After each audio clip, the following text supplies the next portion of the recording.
tried to do the same thing. But there was one more thing.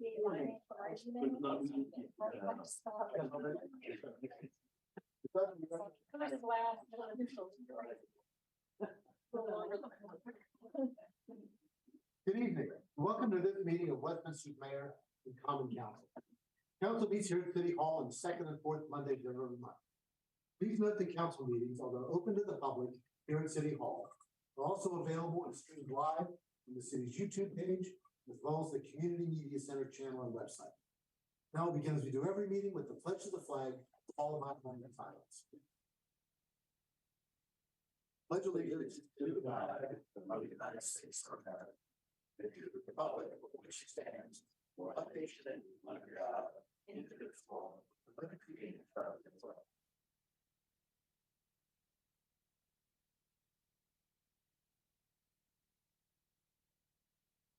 Thank you. As a courtesy to everyone here present tonight, if you have a cell phone or some other electronic device that might disrupt the meeting, please silence it. Copies of tonight's agenda and the entire information packet the council will be using are available online, and there are, I think, physical copies here in the front of the room for anybody who might be able to.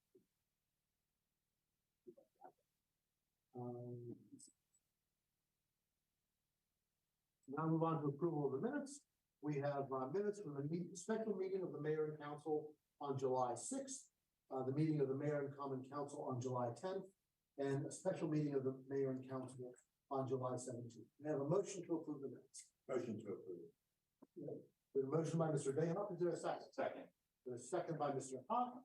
And I'll just note that the corrections that Mr. Hoff had noted have already been made in what you have before you. All those in favor, please say aye. Aye. Aye. Those opposed say nay. The ayes seem to have it, the ayes have it, and the minutes are approved. We have 6 items on the consent calendar. May I have a motion to approve the consent calendar? So moved, Mr. President. There's a motion by Mr. Kowalski. Is there a second? Second. A second by Ms. Gilbert. All those in favor of approving the consent calendar, please say aye. Aye. Those opposed say nay. The ayes seem to have it, the ayes have it. Consent calendar is approved. Okay, thank you very much, Mr. President. I just want to start by saying that Monday a week ago, everyone is aware that we were hit by a catastrophic event that came through Westminster and took down numerous poles along 140. And BG&E finished the repairs, and it's open today. Before an entire week. It was nothing short of a Herculean task, I think, for everyone that was involved. At the peak of the event, there were over 1,100 workers from BG&E and cooperating utilities on the site on 140. Over 500 of those workers were from out of state, from a lot of them from Chicago and Kentucky as well. And they were wrapping up, the out-of-town folks were wrapping up their work and heading out on Thursday, and the remaining BG&E crews stayed around and finished the work until today. They set up generators to run the businesses on 140 until they were able to restore full power, which was today. So a lot of those businesses were able to open even on that temporary power for the week. If you could gain access to them off of 140. I want to express my gratitude to our governor, lieutenant governor, the cabinet secretaries that came into Westminster on Tuesday morning, our commissioners, Sheriff DeWeese and his department, the state police, our own Westminster Police Department that I was in contact with quite a bit, as some of the businesses along 140 reached out to me, especially the veterinary clinic, and we found they also board animals and there was no access to their business, but we were able to find a way through BG&E and the Westminster Police Department to get them an alternative access to their business during that time. And I know that they reopened today, as well as some of the businesses in the plaza where PetSmart is. And so I'm just incredibly grateful for all the work that was done. I think the coordination between the organizations involved in that was just phenomenal. There were open lines of communication as to what was being done. I was kept updated throughout the whole event. Many times by our city administrator, sometimes from BG&E that was working on site, and they got us up and running along 140, which is fantastic. Within the city, you know, I'm incredibly grateful that no one was killed. It could have been much worse than it was. We can do without power for a week. And within the city, the streets department, we have the best streets department, I think, of any municipality in Westminster. They were out immediately, helping with trees. They were picking up brush all week. So residents didn't have to call in and make a special request to have brush and limbs picked up. They were right on top of it. The building was slightly damaged in the storm that came through. And even working with that, they were still able to get the job done and be out there. So, you know, as I talk to businesses in town, I talked to a lot of businesses on Main Street on Tuesday and Wednesday, just checking in, and they were very grateful for the support from the city at all levels for that. I know some of the businesses on Main Street told me that they had one of their best weeks ever because people had lost power at home, and so they were going out to eat a lot. So I think our restaurants were busy that week. But I'm just grateful to see everything up and running. And I also just wanted to mention that we have the best residents in Westminster as well. When I went to the BG&E Command Center on Friday, they had a whole table of food that residents had brought them over the week. The peach cake from Genie Birds was totally gone by the time I got there, but they had plenty of other food there, and they said they were just overwhelmed by the amount of support that the residents would show.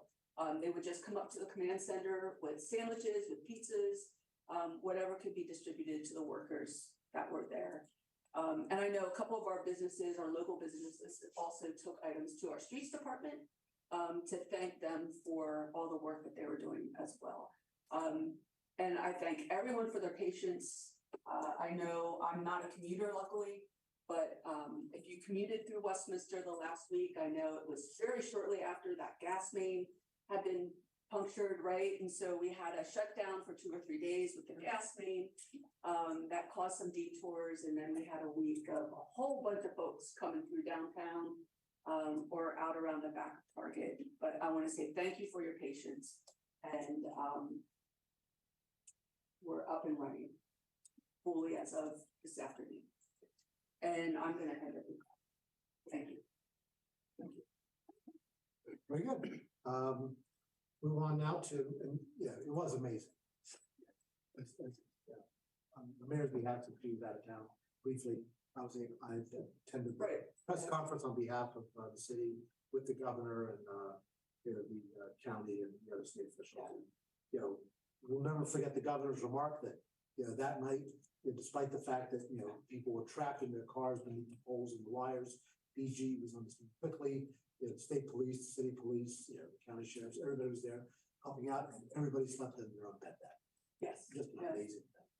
And to add to that, Jamie Barnett, who was leading the command post of BG&E for the repairs, said actually it was so lucky that they were able to keep those folks in their cars.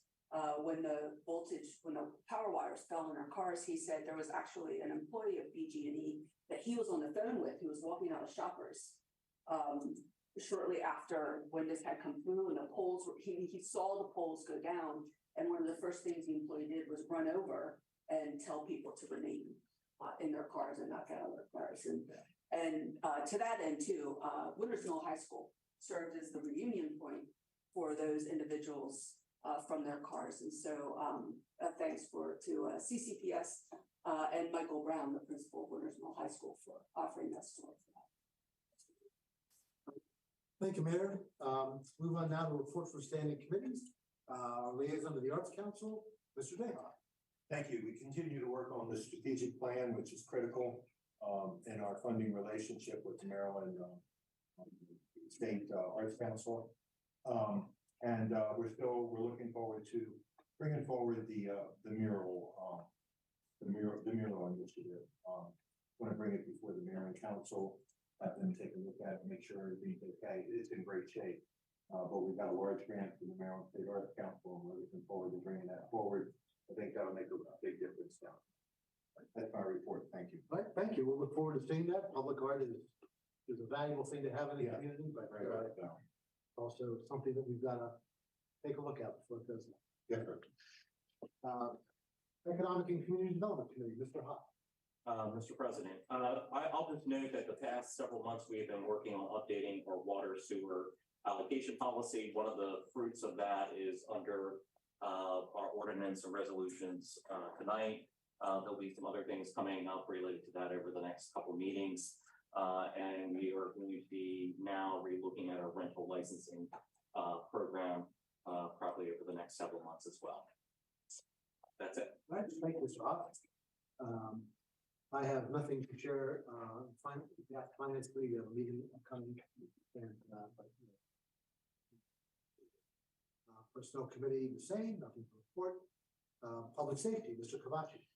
Thanks, Mr. President. During the week of July 10th through 14th, several members of the police department participated in the annual Camp Cops public outreach event at the Carroll County Ag Center or Ag Farm property.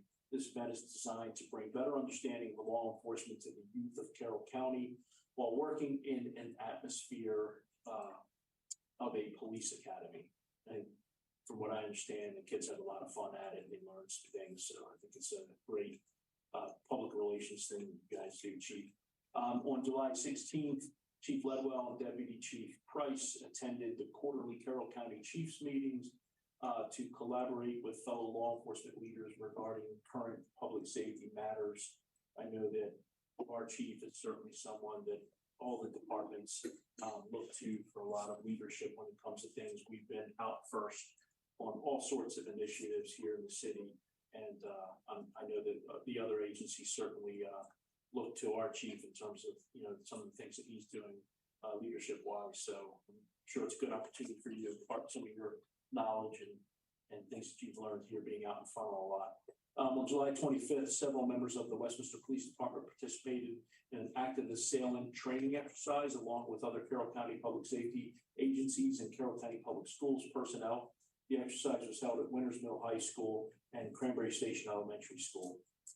On August 1st, members of the police department and city elected officials participated in the 40th annual National Night Out event in Westminster. There were 8 community-sponsored sites this year. It's a great opportunity for the community members to get to know their local police and their fellow neighbors during a fun event designed to promote crime prevention awareness. On August 2nd, Maryland certified police officer Dana Jackson was sworn in as Westminster's newest police officer. Officer Jackson has several years of municipal policing experience in Ocean City, Maryland.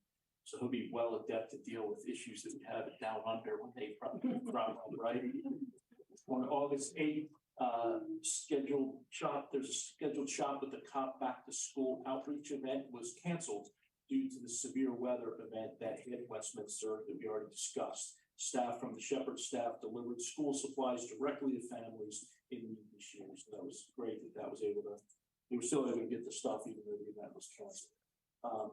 And, just echoing what the mayor said, I know when it comes to public safety, our police were point on a lot of what was going on.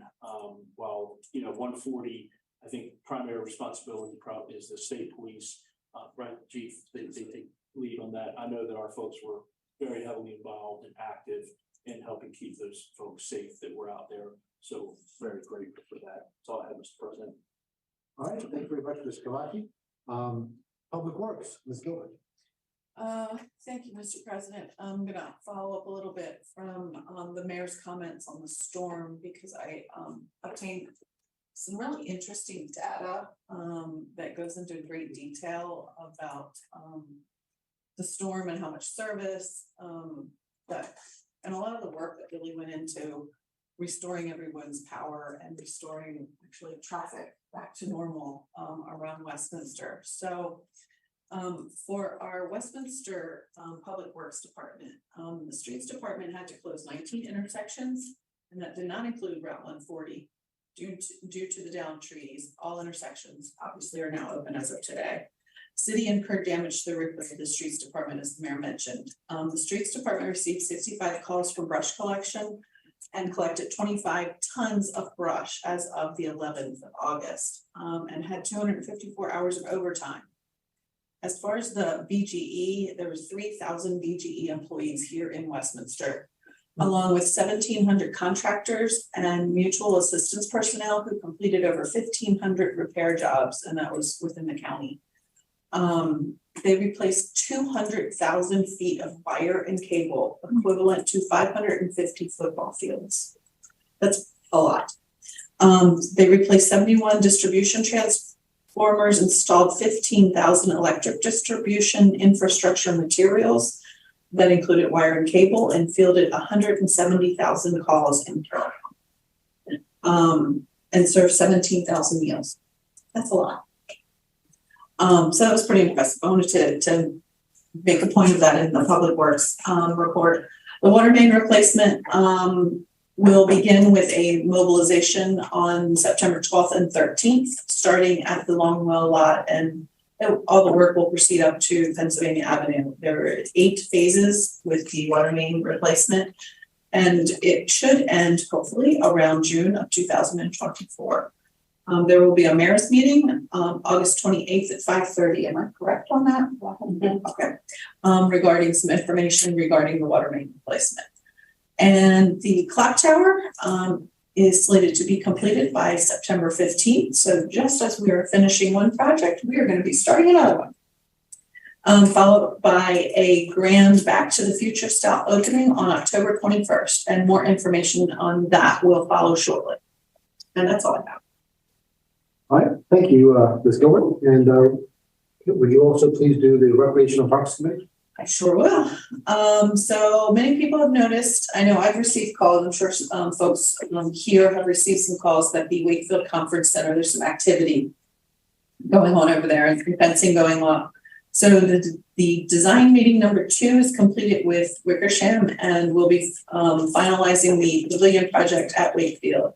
There will be another mayor's meeting to inform the residents of what's taking place in the upcoming weeks about the community project. That date has not been set, so we'll apprise everybody of that when that takes place. Pool update, the learning lap pool in the lagoon concrete is being poured right now, and everything is on target, including, I believe, the price. I think we're kind of right in the ballpark for everything on that. Grand reopening, May of 24 is slated. The mural project that Councilman Dayhoff has mentioned is moving forward in collaboration with the Carroll County Arts Council, as Lynn Griffith was able to obtain some grant money for that project. So they will be looking for artists and ideas to submit to the Art Council. And then we will take a peek at whatever they might be at that point. Fall Fest is quickly approaching, starting with the Fall Fest parade September 21st, and the Oyster Stroll is right on the heels of that, October 14th, and the downtown Halloween event and clock tower dedication will be the 21st. So lots of things happening. All right, thank you very much. And nothing to report of Technology Committee, Mr. Dayhoff. No. Thank you. Move on now to council comments and discussion. This is an opportunity for council members to share their thoughts or concerns on any other issues that are not elsewhere on the agenda. Begin with Mr. Kalachi. I'm good, Mr. President. Thank you, Mr. Kalachi. Mr. Dayhoff. No report, sir. All right, thank you. Ms. Gilbert. I have a couple things. And I forgot to mention that the pool, now that the swim team is not practicing, is having Aqua Zumba and Aqua Fitness. Check the the Parks and Rec for a calendar of when those classes are. But outside of that, I wanted to welcome the Carroll Lutheran's executive staff to downtown. There was a ribbon cutting on July 27th, I believe. The National Night Out was August 1st, and there was like 8 or 9 locations. I think we all had a great time that night. All of the folks in all the neighborhoods did a great job providing children's activities, great food, lots of snowballs. I think there was like 4 snowballs in every single community. It was a lot of snowballs, but it was warm that evening. And I wanted to highlight the Be Kind Action for Kindness on downtown Westminster. It's going to be starting August 22nd to September 25th. So look to vote for your favorite student painted Be Kind sign, and all those funds will be going to Action for Kindness, Boys and Girls Club, Carroll County Arts Council, and Find Your Purpose. All right, thank you.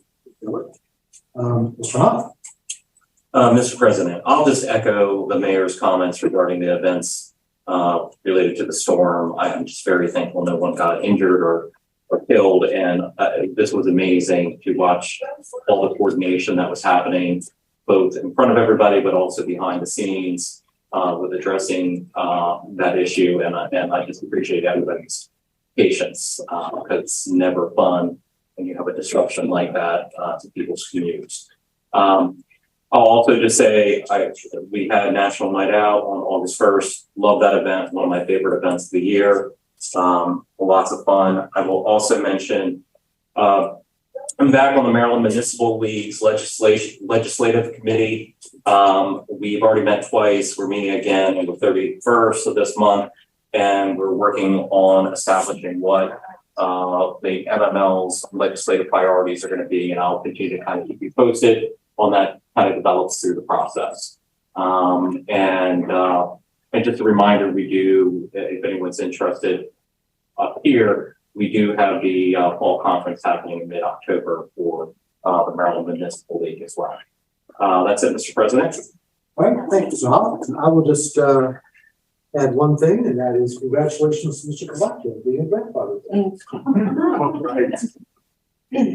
Grandpa.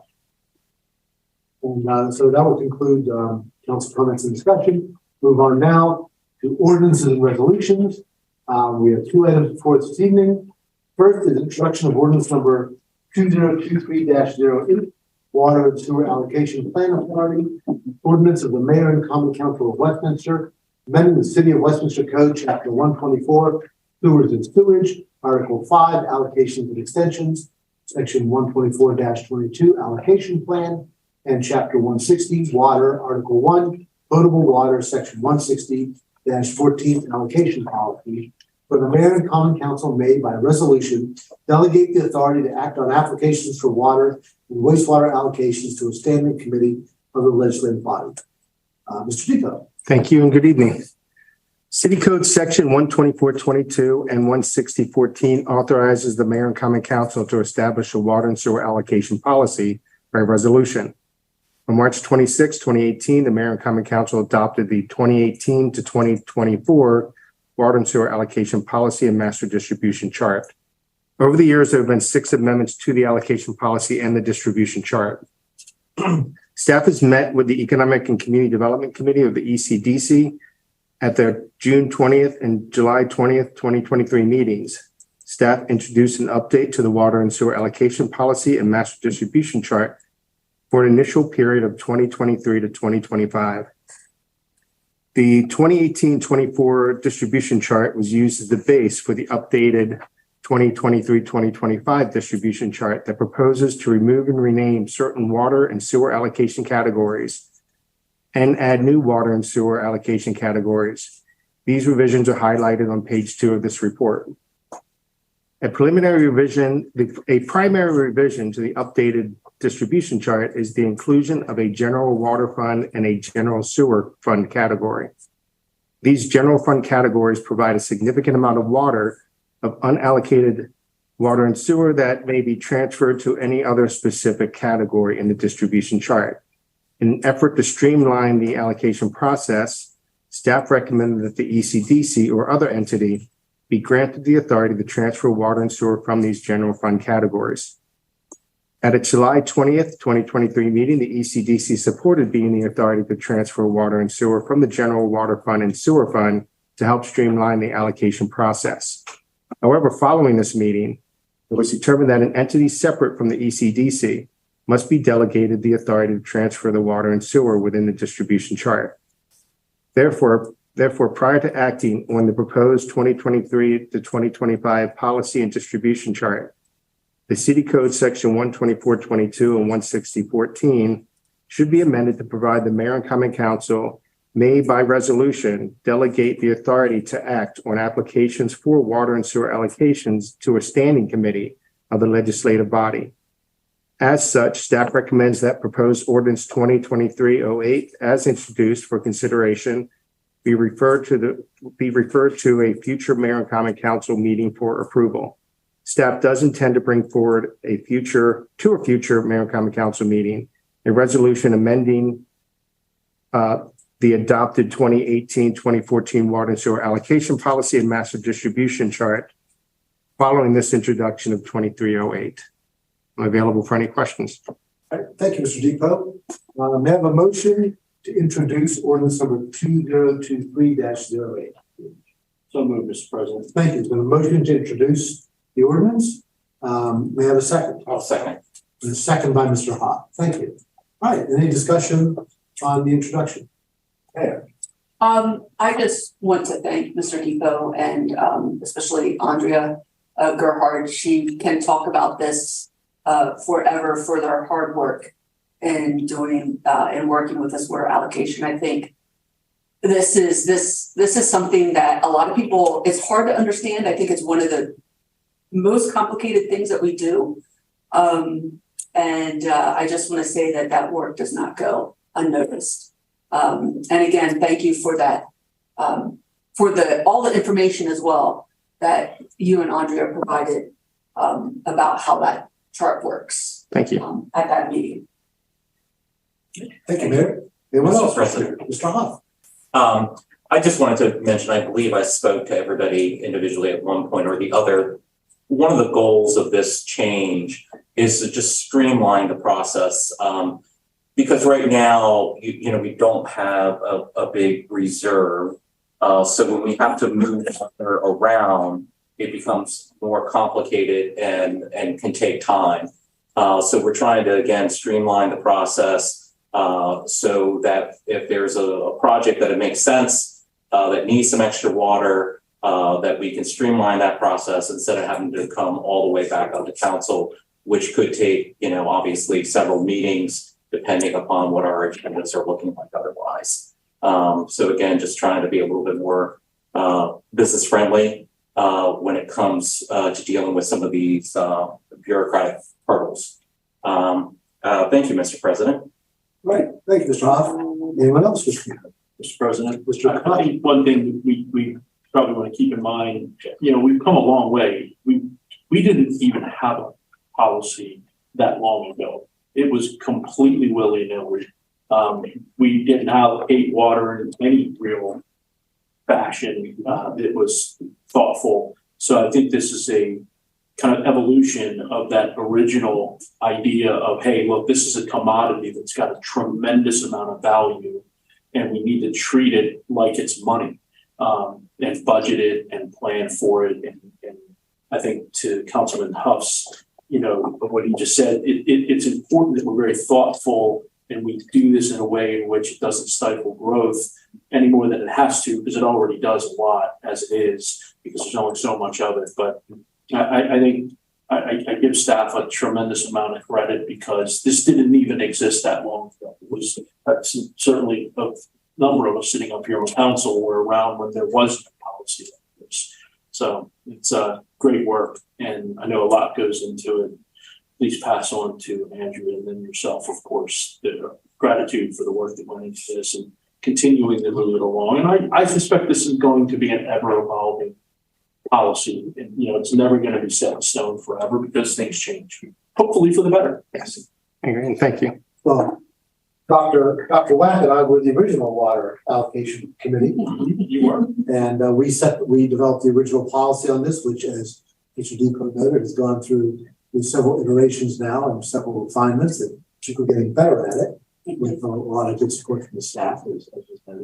But, you know, as Dr. Wack used to say, and I think it's something that we always need to bear in mind, that we're going to have water reuse, and that's going to be wonderful. And we're going to have, at some point, we lessen the strain because of that. But, we will always need to treat water as a resource that we allocate, and this will never go away. And so we're always going to continue to have a water allocation policy as long as it's something that the city needs to manage this way. So, and that's going to be forever. So, I'm glad that we're able to continue to refine the system. I think this is a positive step. It basically is codifying, an informal practice that we already have, in that, a committee of like the body, has been, acting to make these decisions, which the full council later has ratified. But it will streamline that. It will make it happen more quickly. Businesses will be able to make the decisions they need to make in a more timely fashion. We'll be able to get information to them, sooner. And certainty is what they all need to have as they try to make decisions. So again, it's important that we continue to take these steps to be supportive, of the business community as they try to make these decisions depend on this most precious resource. So with that, we're ready for the vote on introduction. All those in favor, please say aye. Aye. Those opposed say nay. The ayes seem to have it, and we will take up the ordinance for adoption at a future meeting. Thank you. Thank you. The next item is introduction of ordinance number 2023-06, Cannabis Overlay District, and ordinance of the Mayor and Common Council of Westminster adopting a sectional map amendment to repeal the former medical cannabis overlay district and designate the boundaries of the new cannabis overlay district for the purpose of establishing the appropriate locations for the designation of cannabis overlay floating zones, permitting the operation of cannabis businesses in the city. Mr. Depot. Thank you. As you are aware, the Maryland General Assembly passed the Cannabis Reform Act, allowing for the adult use sale of cannabis. On July 1st, 2023, existing Maryland medical cannabis businesses that chose to convert to the new cannabis license under the Cannabis Reform Act are authorized to cultivate, manufacture, or dispense cannabis or cannabis products for consumers 21 years of age. There are 2 medical dispensaries located in the city that have converted their license and began selling recreational cannabis on July 1st, 2023. On July 10th, the Mayor and Common Council approved Ordinance 2023-05, amending the zoning ordinance to add new, delete existing, and amend existing cannabis definitions for consistency with the Maryland Code, to rename Medical Cannabis Overlay District to the Cannabis Overlay District, and to add new, delete existing, and amend existing text for consistency with the Annotated Code of Maryland, and to amend the process and procedures to establish a Cannabis Overlay District use and to amend the zoning map. With the adoption of Ordinance 2305, the zoning map must now be amended, renaming Medical Cannabis Overlay District to Cannabis Overlay District, which requires a map amendment. At the July 20th ECDC meeting, staff introduced the Cannabis Overlay District boundaries that proposes to replace and reduce the limits of the existing Medical Cannabis Overlay District, while ensuring that the 2 existing cannabis businesses located in the city remain in the new Cannabis Overlay District. This is an attachment 2 of the report. The ECDC supported bringing the draft map amendment for the new Cannabis Overlay District and repealing the existing Medical Cannabis Overlay District to the Mayor and Common Council. So therefore, staff recommends the proposed Ordinance 2306 as introduced for consideration to the Mayor and Common Council be referred to the Planning and Zoning Commission for its review and recommendation to the Mayor and Common Council. That completes my report. I'm available for questions. Very good. Thank you, Mr. Depot. May I have a motion to introduce ordinance number 2023-06? Mr. President, I'll make that motion to introduce. Thank you, Mr. Hoff. There's a motion to introduce. Is there a second? I'll second. Is there a second by Ms. Gilbert? Discussion. Remember, this is for introduction. We'll also be taking this up for further consideration in subsequent meeting. All right. Hearing no discussion this evening, we'll move on to a vote. All those in favor of introduction, ordinance number 2023-06, please say aye. Those opposed say nay. Yeah, I seem to have the ayes have it. We will schedule this for discussion on adoption at a subsequent date. There is no unfinished business of which I'm aware. Does anybody have any unfinished business to bring before the council? Hearing none, we'll move on to new business. We have one item under new business. Approval to waive competitive bidding for a good cause under City of Westminster Code, Chapter 36, Procurements and Contracts, subsection 36-4, specific regulations, as a specified unusual circumstance exists, warranting such waiver, and that the waiver will not impair the interest of transparency, fiscal responsibility, or good government, the renewal of Arctic Wolf Managed Detection and Response Service through a contract with SHI Incorporated in the amount of $60,781.86. Mr. Moore. There he is over there. Yes.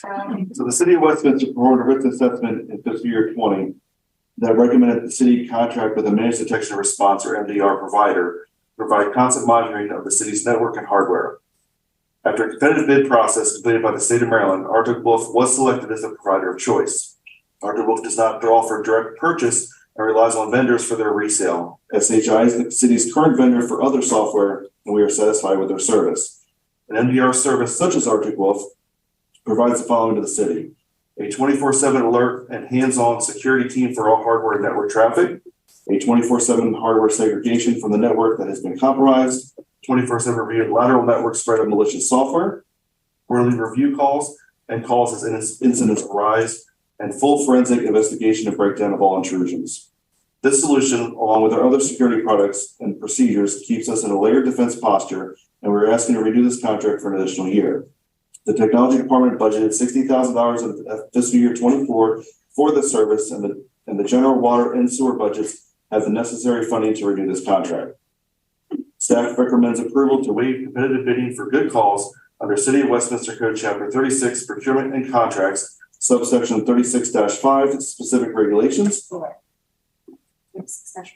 36-4, specific regulations, as a specified unusual circumstance exists warranting such waiver, and that the waiver will not impair the interests of transparency, fiscal responsibility, or good government, for renewal of Arctic Wolf Managed Detection Response Service through a contract with SHI Inc. in the amount of $60,781.86. I'm open for questions. All right, thank you. May I have a motion to approve the waiver? Motion to approve. A motion by Mr. Dayhoff. Is there a second? There's a second by Mr. Cavacci. Any discussion or any questions?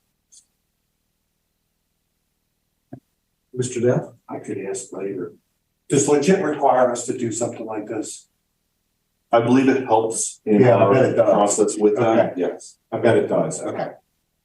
Thank you, Mr. President. So, anyone else? Mr. President, given Mr. Moore's performance since he's come on board, if he thinks this is needed, then I'm all for it. Yeah. All right, vote of confidence from Mr. Moore. That's good. I just have one question. I'm certainly in favor of continuing this. They seem to be doing a very good job, and I get emails from them asking me to complete the courses that I've not yet completed all of, but I'm working my way through them.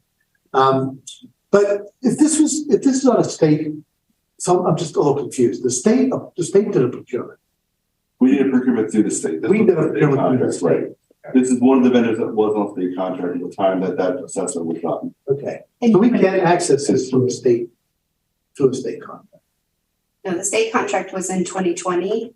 That's when we got access through it, and now we're using the service. Yeah. All right, so we just can't do it. All right, I understand. All right, thank you. Anyone else have anything? Mayor. I just want to follow on Councilmember Cavacci's comments that perhaps we could have Mr. Moore ask for other items that come up in the budget as well, given the level of confidence in the chief problem solver.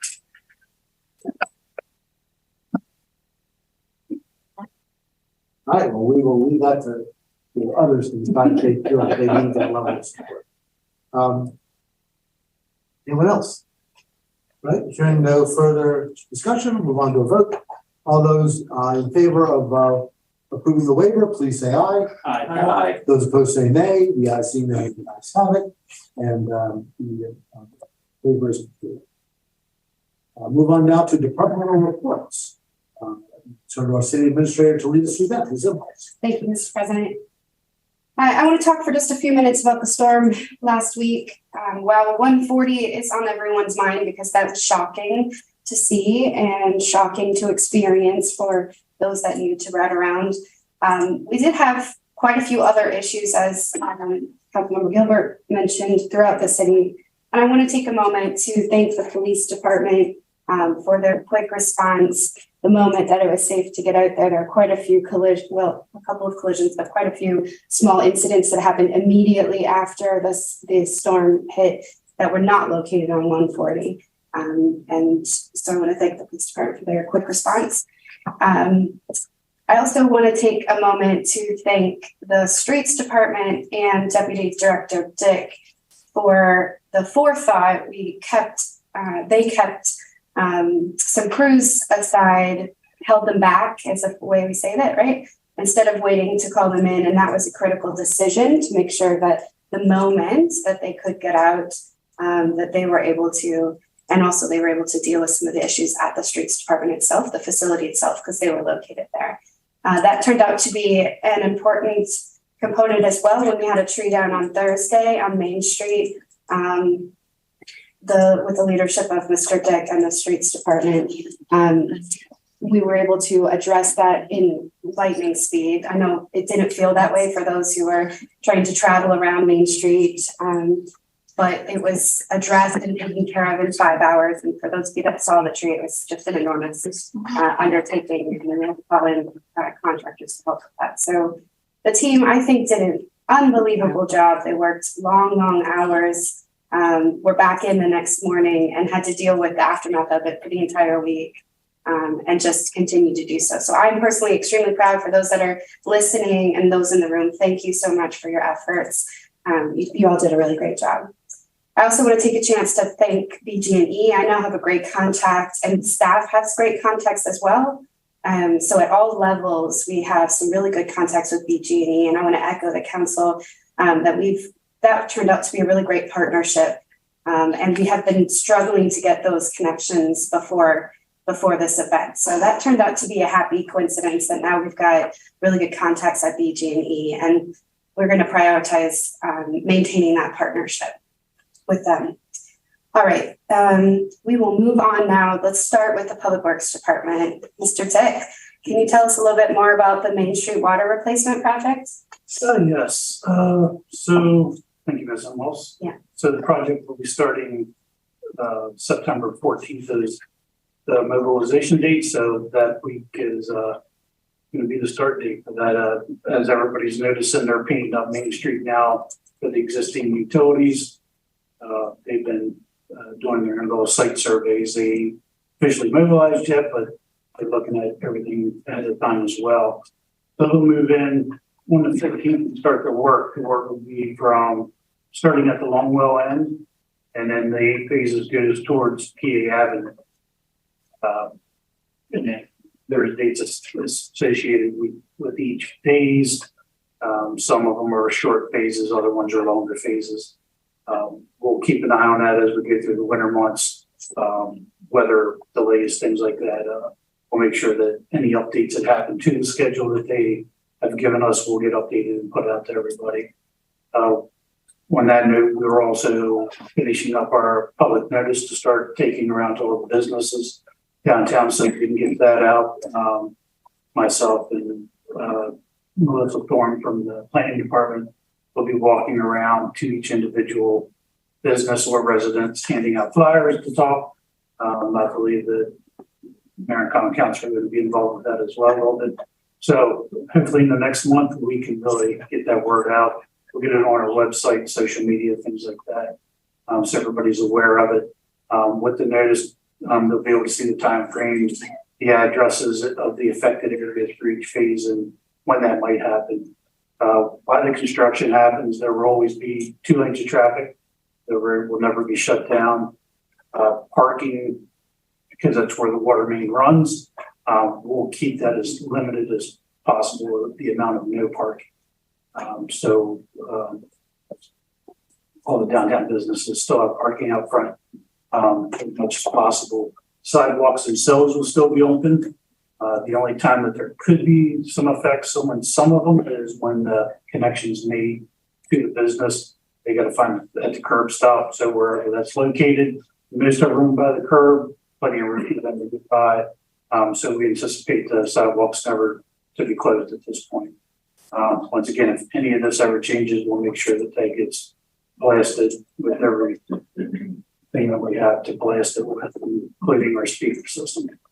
And we'll set up a specific page on the website so that that will be the primary way that people can get their information, in addition to all of the ways that Mr. Dick just mentioned.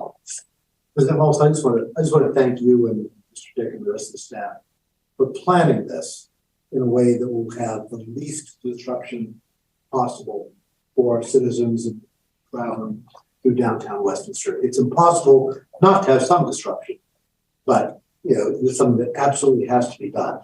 And so, I appreciate all the care and thought that's gone into this. About a month ago, I was in a town in Wisconsin where the hotel I was staying in was about about a block or so from their main street. And I walked down to the main street to get something to eat at one of the restaurants there. And the main street was completely torn up. Building from the edge of the building to the edge of the building. Sidewalks gone, roadway gone, everything gone, just gravel.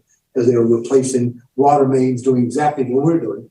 But they didn't do it this way. They just tore everything up. And they totally disrupted, that community for several months. It's amazing. I can't believe that they did it that way. But so anyway, that's why having seen that, that's why I appreciate so much what the way we're going about it. It's very wise. And I appreciate all the effort. Mr. Hoff, did you have something? Yeah, I have a question. Ms.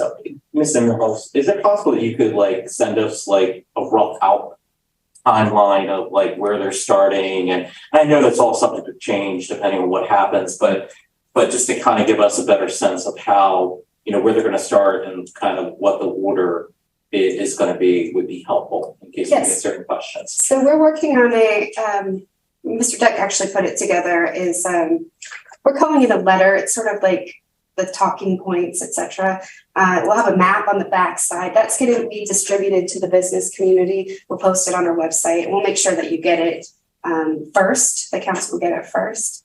But it has all of the information. So if someone's not able to attend the mayor's meeting, for example, they'll know what's going on. It's very well done. But we're just refining the minor details of that right now. So we'll get that out for you. That is great. And then one other technical question, just out of curiosity. When we're replacing the water main, the main water main, the laterals as they come into it, are those are all just staying and being rehooked in, or will some of them have to be replaced depending upon the condition, or kind of what is the plan with that? I'm just kind of curious. Dick, do you want to go ahead and answer that? So we'll be replacing our responsibilities up to the curb stop. So the shut-off valve out in the sidewalk is where we're replacing to. Okay, you're replacing all the way to where the turnoff is. Okay, great. Yeah. So when that time comes, when we get to that, there'll be definitely conversations with all the business owners once we get a time frame of how long that switchover will be, because there will be a downtime that these places won't have water. Most of the time, that's about a half hour to 45-minute period. It could be quicker, once we see how this company works. And okay, great, thank you. I was curious about how that part was going to work with a lot of walls. So thank you. Right. So, Mr. Dick, would there be any advantage to any of the buildings, the building owners at that time to replace their feed from the valve into their building? Would that make sense for them to do that at that time? Or is it no real value in that? So that's going to be a big cost to them because the curb stops out by the curb.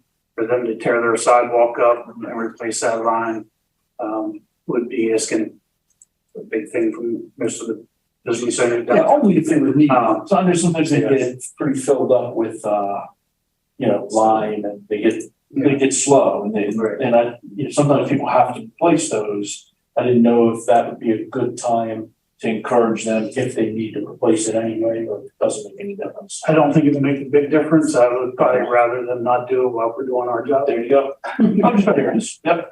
Okay.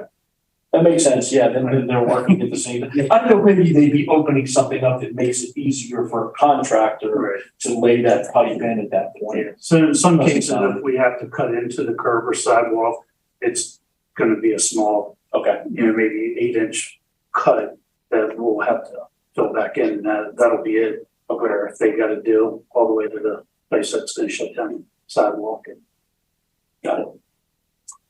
Mr. Dick, before you move on to the rest of your report, I just want to let the council know, we're gonna put a cell phone number on the, I don't know what we're calling, the letter, the memo, the correspondence that we're sending around, because the businesses work at various hours and it's not necessarily convenient for them to get a hold of a city employee during a specific time period. And we just want to make sure that when there's an issue, that they're able to get a hold of someone, and or when it's more convenient for them. And we also want to make sure that we direct them to a particular phone number, so that they're not randomly calling someone else that doesn't necessarily have all the information. So That's great. Thank you. does anyone have any other questions on the water main project? Because I know Mr. Dick has a few other things to cover. Okay, it's yours, sir. All right,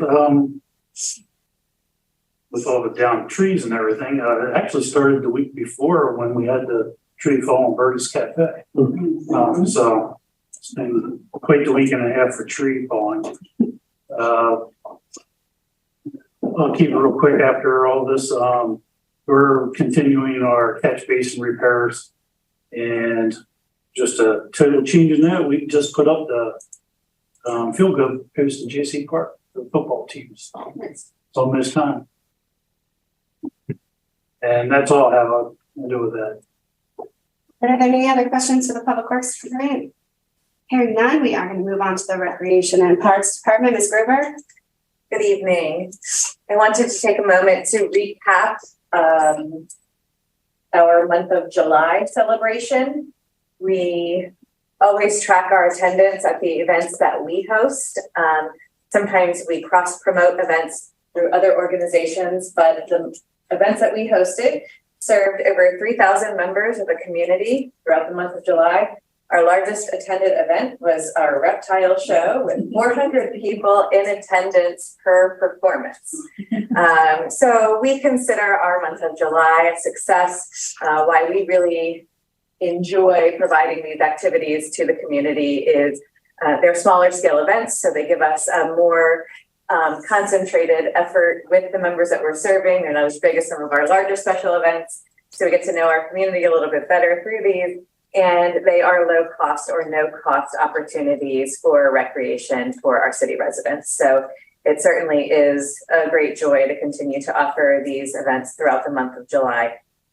And lastly, I just wanted to let you know that we will be assisting the folks that are putting on the kindness stroll. We're going to help them with a little kickoff celebration to celebrate the beginning of the kindness stroll. The kickoff celebration will take place on Thursday, August 24th in Locust Lane from 4:30 to 6:30 p.m.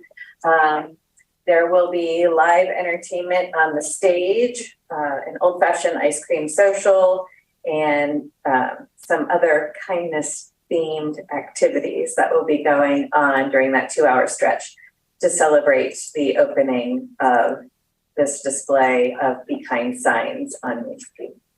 That concludes my report, unless there are additional questions for me this evening. The city is also one of the primary sponsors for the kindness stroll as well. Perfect. Okay. I just wanted to say thanks to this Gruber for, I know it wasn't one of the official stops necessarily on National Night Out, but opening up the pool as a stop for the community. that evening. I think that was my first stop of the evening, and I think it was incredibly well attended. I, of course, teach half the lifeguards, but yeah, it was a great event to have that in that community at the pool. And I would encourage that maybe we could add that one in future years as well. So, but thank you for that. You're welcome. We'd be happy to continue that. Are there any questions for the Recreation Director? Mr. President, just quickly, I don't know if you saw it on Channel 45. They did a pretty nice piece on the kindness folks the other day. I don't know if you're planning on following that up about this event or anything, but obviously they're starting to get some good attention, with this program. So I'm glad that we're part of it.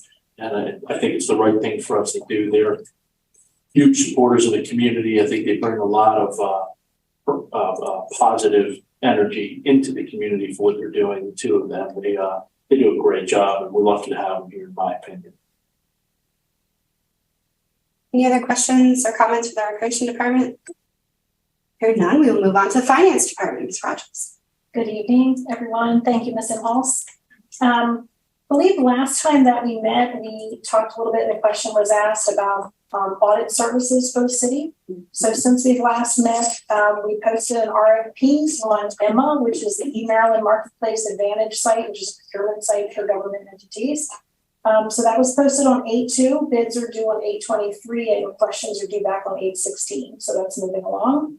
And the Finance Department is preparing as we speak for that audit and getting ready so that we're ready earlier this year. From an HR department, we have a large group of hires starting on the 15th this week. Thank you to Mr. Moore and his team for getting us set up to do that orientation. Normally we have a couple people, but we have a large group starting. And despite that, we still have some ads up for other positions. So those interested can go to westminstermd.gov/jobs to look for those and apply online. And open for any questions. Thank you. Are there any questions for Ms. Rogers? Hearing none, we will move on to the Planning Department, which has been extraordinarily busy this summer. Thank you, Mr. Depot. Thank you. On July 20th, the Planning and Zoning Commission conditionally approved Site Development Plan S-2244 to construct a 15,000 square foot one-story office warehouse building with a contractor's equipment storage yard for Northeastern Supply located along Magna Way. And yes, this was brought up last meeting. They are currently located in the city, but they lease that location. This they will actually own. So that's the purpose of the move and new construction. Planning and Zoning Commission also conditionally approved Site Development Plan S-213 to construct a 40,000 square foot office building for the state's attorney's office at 209 Greenwood Avenue, Westminster, Maryland. On August 1st, the Board of Zoning Appeals approved updates to its rules and procedures. Some of the primary revisions were to the application submission requirements, essentially requiring more detailed information necessary for Board of Zoning Appeals to make a decision at the beginning, at the initial submission, versus as it is today that occurs weeks after. It's very, very odd. That certainly helps out staff in the BZA as well as we move forward. And also with the public hearing order of evidence, they're requiring that the applicant initially present versus staff presenting initially. So those are the two primary changes to the rules. On August 2nd, the Historic District Commission held a work session prior to its regular meeting to discuss the ongoing planning of the nation's 250th anniversary. And then at its regular meeting, the Historic District Commission conditionally approved a Section 106 review for modifications to the telecommunication equipment at 41st Street, located on and around the city's water tower, whereby the replacement of the antennas could not increase in height. And that concludes my report. Are there any questions for Mr. Depot? Hearing none, we will move on to the Information Technology Department, where Mr. Moore has been spending some time teaching us some important things on the staff side. Can you talk a little bit about that? Certainly. Thank you, Ms. Inhofe. Yeah, so one of the things I've been pushing right now is some training classes for our employees. We started with protecting our data as far as protected personal information, protected health information, encryption, and what we can do both at work and at home to protect ourselves and our data from all the bad people that try to do those things with our data. We've now branched into some application training as well. We hosted our first OneNote Teams training last week. And our approach and my approach is, we own a lot of technology. I want to embrace what we own and get our money's worth out of it. We're paying for it. And if it can help someone do their job better or easier, then we want to promote that and give them the training to actually use those skills.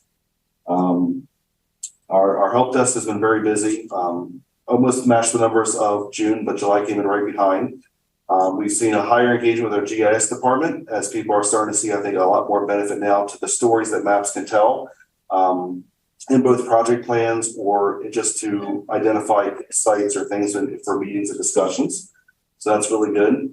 We continue to engage our state and federal resources, growing those relationships and providing insight to them. We're trying to get more information from them and to them so we can both grow our technology and hopefully save some money in the long run with some of the offerings that they will offer in the future. And just another shout out to everyone around the storm. From our side of things, we didn't miss a beat. Our equipment stayed online, the lights stayed on, generators kicked in where they're supposed to, our battery backups worked. We didn't have any downtime. And a big shout out to the helicopter pilot that was stringing live from a helicopter. I've never seen that before, and that was pretty cool. So Streaming live, oh, wow. yeah. So the information technology department helps with the water main letter correspondence. The back of it has a map on it that was prepared by the GIS department. We've been trying to work GIS into as many problem solving and narrative telling opportunities that we can, because they are able to do that in a very visual way. That's helpful. And then the OneNote and Teams training sounds so minor, but this is an opportunity that is really an efficiency factor for the other departments. So in my department, in the rec department, and some other departments, we are now using this software that we've always had in a way that we were doing, via paper or, really archaic versions of just trying to get things done. And now we're doing it in a much more collaborative way using the software that we already have. So it's, Mr. Moore has brought a lot to the city. But just the conversations that we're able to have amongst all the departments, those ongoing conversations are really, we're seeing some efficiencies internally. And I think that's just going to, did you want to jump in? Go ahead. That's going to open up capacity for us in other ways. And it just also just helps, I think, the continuity sometimes when a staff member leaves or something, or we have to move them off a project onto another project. We've got all these things in a clear and easy way. And Mr. Moore's even looking at ways to back up some things that we hadn't thought of. There's a lot of efficiencies that have been improved in the last 2 weeks from just minor training at the staff level. So that's the kind of thing that council doesn't necessarily hear about all the time because it's so small. It's product we already had. It's part of the Microsoft software, but we didn't think about it that way because we're so busy in the weeds of trying to get everything done and having that information technology department at the table thinking things through. Hey, I think we might already have something that could help you out there. And then leading the training to get us there, game changer for everyone. So thank you, Mr. Moore. Who's there? Yeah, Mr. Paulson and Mr. Moore, I just want to say I'd like to applaud you for using a technology that we have already instead of seeking something new. I think a lot of times corporations, businesses, nonprofits will jump to a new technology if they see it because it looks fancy and everyone has to relearn, or learn a different type of technology. And I believe there may be some interest on council for the same sort of information concerning some training, OneNote and et cetera. So training for that. So maybe we could coordinate something like that in the future. Absolutely. Are there any questions for the Information Technology Director? Hearing none, we will move on to the Police Department. Chief Blackwell. Good evening, Mayor and Council.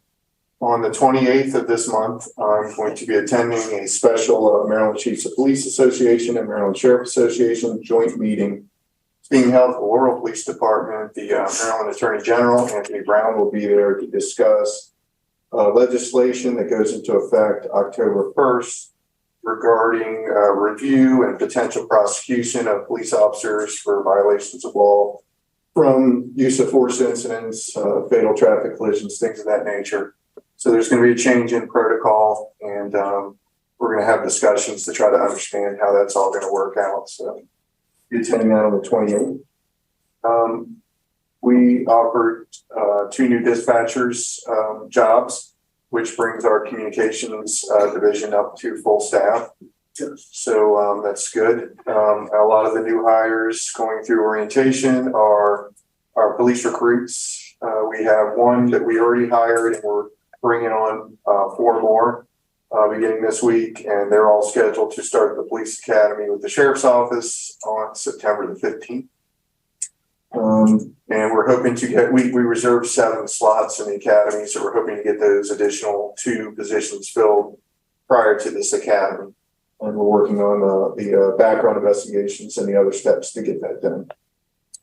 That's all I have, unless you have any questions for me. Questions for the police chief? Mr. President, that concludes the departmental reports. All right, thank you very much, Ms. Impulse. The final item on our agenda is citizen comments. We invite the public to address the mayor and council on any issues that pertain to tonight's agenda or any other city issues. For citizens not attending the public meeting, we invite you to send us your comments or concerns via email at comments@westminstermd.gov. All comments received by email will be shared with the mayor and council. Commenters should include their address and phone number with their comments or their emails. We'll now invite comments from anyone who is present this evening. Ask anyone who's with us tonight, wish to be heard, to please give us your name and address for the record. Is anybody here wish to be heard? Yes, ma'am. Yes, hi, my name is Kathleen Morales. You asked my address? Yes, please. 741 Mulligan Lane, in the Vertisol subdivision, 21158. I have a question. I'm looking for assistance regarding enforcement of existing codes. My issue is regarding a light pollution, like nuisance glare issue, that's I'm unable to resolve with the neighbor, the HOA that's responsible for it. So I'm hoping, I've looked at the code myself, but you know, it's subject to some interpretation sometimes the way the code's written. But it looks like they are in violation, that the light is too bright, there are no glare guards on the fixture. I'm hoping there's someone whose job it is to help me interpret this and then to go about, you know, tell me what my next steps are. How do I enforce it? I don't want to become litigious over this, but I'd like the use of my property back. So is there someone that you can? Sure, we can talk with you after Mr. Depot. Mr. Depot, Yes. okay, great, thank you. Sure, thank you. Anyone else wish to hear? Yes, sir. Yes. So I'm Greg Wentz. My address will be P.O. Box 11. And I'm here representing the Westminster Municipal Band tonight. And I'm here on a couple things. Just giving an update on how we've been surviving this past year. But first and foremost, I want to invite everybody to our Bell Grove Square concert, which is coming up on Sunday, August 27th at 6 p.m. up in Bell Grove. We do that annually. And a couple things. We're also very glad that we were chosen again to be a proud partner at Fall Fest. So a lot of our members will be helping in the ticket booth again. So when you come buy tickets, you'll see Westminster Band folks, and they're representing all 4 nights. And we're very happy to do that. It's a great, great combination between us and the city. And just to give you an update on how our year's been going. We've been very busy in July. We did 5 performances in 5 days around 4th. We went to Sykesville for their parade this year. We went to Catonsville and Howard Grace during that 4th. And this year new, we did something in Cadorus Park 3 weeks ago. We did a concert at Cadorus. We had a great crowd, and the folks up there who run that show said that was the biggest crowd they've gotten all summer for a concert. So we got very great comments on our sound and stuff. So I was very happy to hear that. And we just got a lot of things coming up, and we've been averaging around 33, 35 members per performance, and we've got 6 or 7 new members this year. So it keeps growing, and I'm thankful to say it's not actually official yet, but I think we did come to terms on a new lease with the Westminster Fire Company on our building at 40 John Street. And it's haven't seen the paperwork yet on it, but in talking with the president of the fire company, he said that their board went ahead and accepted a new 10-year lease for us in that building. So hopefully that comes together and we can continue to stay there, because it's a great place for us to be. So and other than that, our website is westminstercommand.com. Our schedule's on there and everything. So feel free to get on there and check us out. So thank you for the opportunity. All right, thank you, Mr. White. I think I speak for all of us from we're very proud of the band, and we see the activities you have all around the state, and the band is one of the best ambassadors that the city has. Thank you. Promote the city as well as bring a lot of goodwill and enjoyment to people around. So thank you very much for all the good work that you all do. And of course, we always love marching with you. Right. Mayor? I don't think I could say it any better than what Councilman Peckberry just said. I have never lived in a place before that had a municipal marching band. I haven't missed a concert at Belgrove Square. It's one of my favorite things at the end of the summer. I usually would bring family down from Hanover. I'm like, you have to hear this. And I live walking distance to it. Okay. So it's just a wonderful evening. And so that's all I want to say. Mr. Pecoraro, sum that up. Very proud to have you in the city. We're the worst attraction in the parade unless we're directly behind you. We have to be near you guys. We suck. It's always good in the Christmas parade. That's right. To be with them. Mr. President, what time is the concert on the 27th? 6 o'clock. 6 p.m. Yes. And just one other thing real quick. Thank you very much for the support you give us, the grant every year. Absolutely. It's a great support for us, because of course we have bills too we have to pay, so that comes in very handy. And the other thing I just wanted to mention, we did put out our new uniforms. We came across the new summer uniforms for us. So it's an actual a uniform shirt, or we don't wear the coats.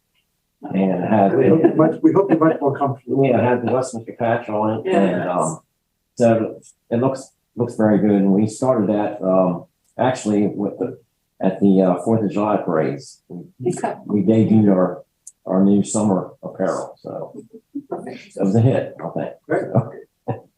And we've done our best to get Mr. Dale to stop bothering. Well, can't do without him. Great support. Thank you. Anyone else have anything? Thank you very much for joining us tonight. I appreciate it. Well, that almost concludes our agenda. Just one sad note I'm sorry to leave us with, and that is, I think many of us heard the passing of the county's economic development director, longtime development director, Jack Liburn. City's worked with Jack for many years, and I know that we're all very sorry. Learned his passing, and certainly sends our sympathy to his family and all of his colleagues in the county. And that concludes our agenda and the meeting. Our next meeting will be Monday, August 28th. With that, without objection, we are adjourned. Yep. Thank you. That's okay. I have a